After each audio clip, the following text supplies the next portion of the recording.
welcome to today's episode on prayer. As we continue to explain what prayer is, as we continue to explain the definition, the meaning of prayer, we will also like to hear from those who have gone far ahead of us to explain, because it takes an understanding of prayer.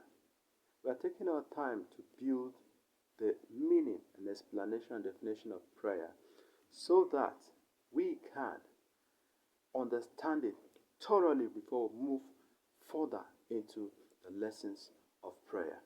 Let us listen to Apostle Michael Orokpo as he gives us his own definitions and meaning the foundation of spirit life. Eternal life, scripture, fellowship will all be useless if you don't pray.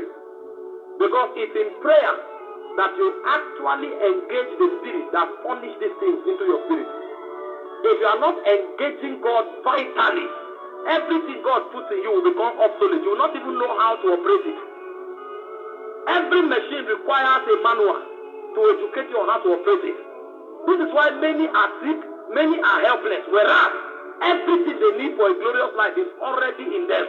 But they are not engaging God, so they don't know how to access those things. And so every spiritual truth I teach personally, I begin from the corridor of prayer. And so prayer is a weapon for the last days.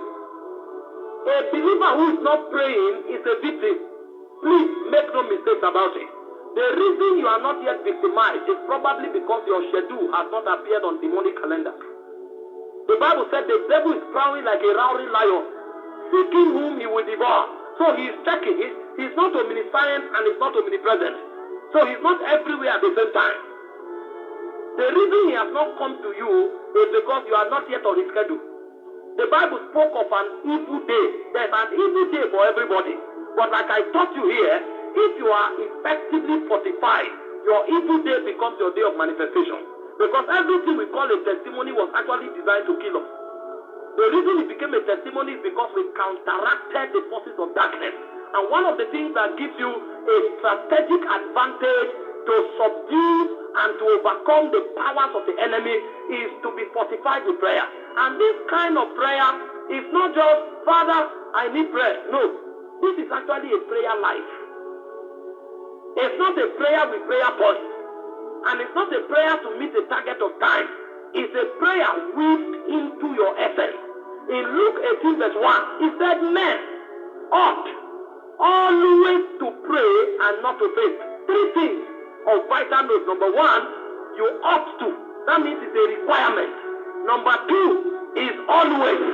And number three is fainting. If you don't pray, you faint. And so the reason many are fainting is because prayer is not part of their life. Yes, when they have a problem, they can engage God and pray. That's good. But that's not good enough. Wow. We've heard it all from the Apostle Michael Orokpo. He said, prayer is a necessity. Prayer is not something we do when we come or experience challenges or we enter into problems. He said the reason you think the devil is not moving around, or the reason you think you don't need to pray, is maybe you were thinking that the evil day cannot come close to you, or evil cannot come close to you. So you pray ahead to avert that evil day. He said there are demonic timetables, demonic schedules, and demonic calendars with names of people there. So if you relax today, you don't know the plan the enemy has for you tomorrow.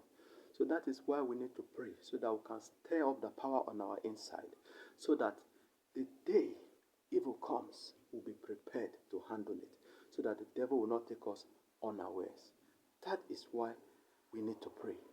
Apostle Michael Orokpo has given us this charge. Take it seriously. This is prayer lessons. Please like, subscribe to our channel to get more lessons and more edifying messages